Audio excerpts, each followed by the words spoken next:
नमस्कार बंधुरा बृष्टि रान्नाघरे आपनादेरके स्वागत। जारा एकटुखानी कुमड़ो खेते भालोबासेन कुमड़ोर एक खूब सुंदर नतून रेसिपि आपनादेरके शिखिए देब, जेटा किन्तु रुटी लुचि परोटा भात जार संगे खान ना केन असाधारण लागबे।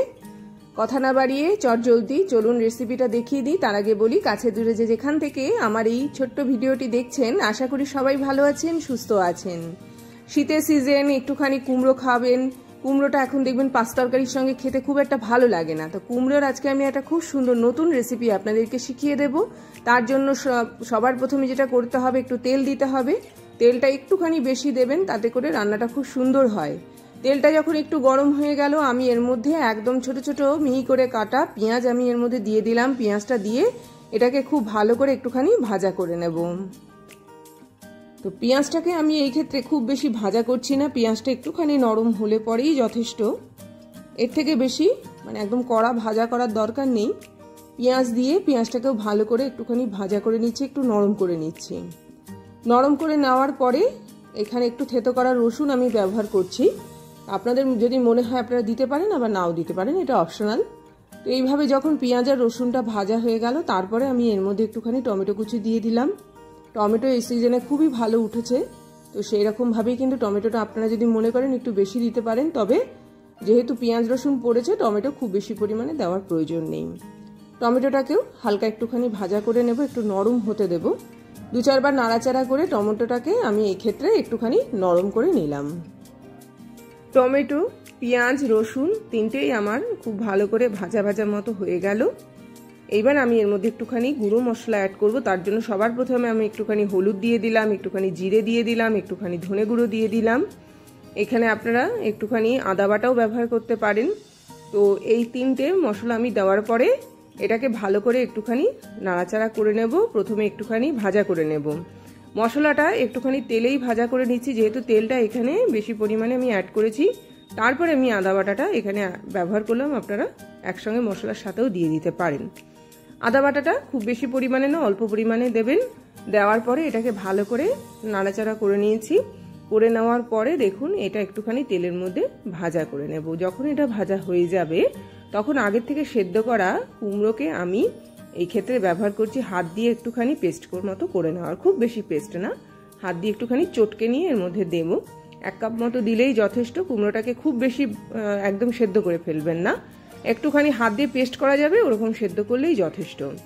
এবার কি করব, মশলার সাথে কুমড়োটাকে ভালো করে কষিয়ে নেওয়ার পালা। অন্যরকম রেসিপি, খেতে অসাধারণ লেগেছে বলেই আমি আপনাদের সাথে শেয়ার করলাম। এটা সব কিছু দিয়েই খাওয়া যায়। শুরুতেই বলেছি রুটি লুচি পরোটা ভাত যা খুশি দিয়ে খেতে চান। এই একটা রেসিপি এত সুন্দর খেতে। ঝাল হওয়ার জন্য কাঁচা লঙ্কা দিলাম। তো আপনাদের যদি ঝালটা একটু বেশি খান আরও 2টো বেশি কাঁচা লঙ্কা অ্যাড করে দেবেন। কুমড়ো দেখবেন অনেকে খেতে ভালোবাসে না, তো তাদের জন্য আজকে কিন্তু রেসিপিটা আদর্শ। যারা কুমড়ো খেতে ভালোবাসেন তারা তো খানই, যারা কুমড়ো খেতে ভালোবাসেন না তাদেরকে এটাকে একদম গ্রেভির আকারে তৈরি করে নিয়ে খাওয়ান, দেখবেন বুঝতেও পারবেন না আর খুব সুন্দরভাবে খেয়ে নেবে। কেননা এর মধ্যে পেঁয়াজ রসুন আদা এগুলো কষিয়ে নিয়ে কিন্তু আমি ব্যবহার করছি। আর কুমড়োটাকে দেখুন এরকমভাবে কিন্তু একটুখানি পেস্ট করে দিচ্ছি। তো আমার এটা একরকম হয়েই গেছে। তো এর মধ্যে কিন্তু কাঁচা লঙ্কাটাও খুব ভালো করে একটুখানি এরকমভাবে পেস্ট করে দিতে হবে। একটু ঝাল ঝাল হলে পরে বেশ ভালো লাগে খেতে। 2-4 বার এইটাকে আমি ভালো করে মশলার সাথে নাড়িয়ে চাড়িয়ে এটাকে একটুখানি কষিয়ে নেব। এই পর্যায়ে আমার কিন্তু রান্নাটা একদম রেডি হয়ে গেল। তো যারা ধরুন কুমড়োকে এইভাবে খেতে চান তারা এইভাবেও কিন্তু তৈরি করে নিয়ে ভাতের সাথে খেতে পারেন সামান্য একটুখানি নুন দিয়ে।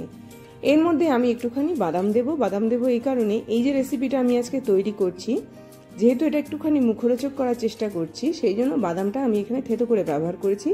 আপনারা পেস্ট করে হলেও হয় চিনে বাদাম না হলে একটু চারমগজ এই ক্ষেত্রে বাটা হিসাবে ব্যবহার করবেন। এর মধ্যে একটু বেশি পরিমাণে ধনেপাতা দেবেন, এই সিজনে ধনেপাতাটা খেতে খুব ভালো লাগবে। তো এরকমভাবে কিন্তু ধনেপাতাও আমি এর মধ্যে দিয়ে দিলাম। খুব সুন্দর একটা গন্ধ আসবে রসুন এবং ধনেপাতা এবং তার সাথে সাথে কাঁচা লঙ্কা সব মিলিয়ে কিন্তু অসাধারণ খেতে এই রেসিপি। একটুখানি নুন দিয়ে দিলাম এর মধ্যে, দিয়ে দেওয়ার পরে এটাকে ভালো করে নাড়াচাড়া করে নিচ্ছি। করে নেওয়ার পরে একটু টমেটো সস আমি এর মধ্যে ব্যবহার করব আর একটু মুখরোচক হওয়ার জন্য ভালো করে জিনিসটাকে তৈরি করে নেওয়ার পরে কিন্তু এর মধ্যে একটুখানি জল দিয়ে দিতে হবে। জল দিয়ে এই গ্রেভিটা কিন্তু তৈরি করতে হবে। অসাধারণ স্বাদের এই রেসিপি অবশ্যই বাড়িতে তৈরি করুন, অবশ্যই বাড়িতে খান। এইভাবে তৈরি করলে স্বাদটা দেখবেন অনেকটা পরিমাণে ভালো লাগবে। অন্যরকম একটা রেসিপি, সেই জন্য আপনাদের সাথে শেয়ার করলাম। তেলটা যখন একটুখানি মানে ওপর দিকে উঠে আসবে, মানে এটা কিন্তু কষানো একদম রেডি হয়ে গেল। আমার রেসিপি প্রায় তৈরির পথে। এবার আমি যেটা করব, গরম জল এখানে ব্যবহার করব, কোনো রকম ঠান্ডা জল নয়।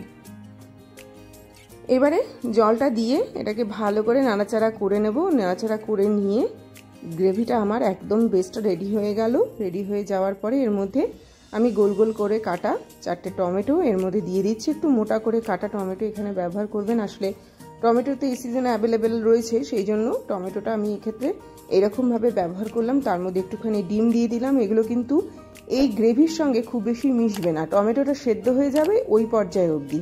এর ওপর দিয়ে আমি একটুখানি ধনেপাতা দিয়ে দেব। মানে রেসিপিটা একটু অন্য স্বাদের রেসিপি। ডিমটা এখানে মানে একদম যে ঝোলের সাথে মিশে গিয়ে একাকার হয়ে যাবে সেরকমভাবে তৈরি করবেন না। আমার বেসিক্যালি খাওয়ানোর দরকার হচ্ছে কুমড়োটাকে। বেসিক্যালি কুমড়োর একটা আমি স্বাদ নিয়ে আসবো, তার সাথে ডিম এবং টমেটোটা এইভাবে দিলে পরে এটার একটা স্বাদটা অন্যরকম লাগবে। এর সাথে আমি এখানে পেঁয়াজ পাতা ব্যবহার করলাম। পেঁয়াজ পাতাটাকে আমি এখানে একটুখানি বড় বড় আকারে কেটে দেব। পেঁয়াজ কলি নয়, কিন্তু এখানে আমি পেঁয়াজ পাতাটাকে ব্যবহার করছি। একটু বড় আকারে কেটে এর মধ্যে ব্যবহার করতে হবে। এবং এবারে যেটা করব সেটা হচ্ছে জাস্ট নর্মালি ঢেকে রাখবো। খুব বেশি কিন্তু এর মধ্যে কিছু করার দরকার নেই। তো এরকমভাবে পেঁয়াজ পাতাটাকে আমি একটুখানি ঢেকে রাখছি। একটু শাহি গরম মশলা উপর দিয়ে ছড়িয়ে দিলাম। দেওয়ার পরে এটাকে ঢেকে রেখে 10 মিনিট বাদে এটাকে আমি পরিবেশন করব। 5 মিনিট নর্মালি থাকবে, 5 মিনিট বন্ধ করে দিয়ে এটাকে কোনো নাড়াচাড়া নয়, নর্মালি কিন্তু এইরকমভাবে পরিবেশন করতে হবে। দেখুন ঠিক যেরকমভাবে আমি সাজিয়ে রেখে দিয়েছিলাম সেই রকমভাবেই কিন্তু ডিম এবং এই পুরো পুরটাকে আমি মানে গ্রেভিটাকে ব্যবহার করছি। তো এরকমভাবেই কিন্তু অসাধারণ একটা রেসিপি আপনারা তৈরি করতে পারেন, যেটা খেতেও চমৎকার, তৈরি করতেও কিন্তু বেশিক্ষণ হাঙ্গামা লাগে না। তো অবশ্যই এই রেসিপিটা বাড়িতে একবার হলো তৈরি করুন, যেটা রুটি, লুচি, পরোটা সব কিছুর সঙ্গে যায়। আর এই সময় টমেটোকে একটুখানি হাফ সেদ্ধ করে খেয়ে দেখবেন, তার মজাটাই আলাদা। এইবারে যেটা করতে হবে, এর যে গ্রেভিটা এর সঙ্গে আপনারা ডিমটাকে এবং টমেটোটাকে ভালো করে পেস্ট করে নিয়ে ভাতের সাথে খেতে পারেন। সেটার টেস্টটাও কিন্তু দারুণ লাগবে। একটু কাঁচা লঙ্কাগুলোকে পেস্ট করে নিয়ে, একটু ডিম নিয়ে, একটু টমেটোর অংশটা নিয়ে আপনারা কিন্তু এই জিনিসটাকে 4 জনে মিলেও খেতে পারেন। তো এইরকমভাবেই কিন্তু একটা অসাধারণ রেসিপি আপনারা তৈরি করতে পারেন, যেটা কিন্তু খেতে খুব সুন্দর হয়েছে বলেই আপনাদের সাথে শেয়ার করলাম। এই বলে আজকের মতো বিদায় নেব। আবার আসবো একটা খুব সুন্দর ভিডিও নিয়ে। ততক্ষণ সবাই ভালো থাকবেন, সুস্থ থাকবেন, দেখতে থাকবেন বৃষ্টির রান্নাঘরে। অবশ্যই চ্যানেলটির পাশে থাকবেন, অবশ্যই চ্যানেলটিকে সাবস্ক্রাইব করবেন। এই আশা রেখে আজকের মতো বিদায় নিচ্ছি। আবার আসবো একটা খুব সুন্দর নতুন ভিডিও নিয়ে আপনাদের কাছে, যে ভিডিওটা হবে সবচেয়ে আনকমন একটা রেসিপি নিয়ে আসলাম তাহলে।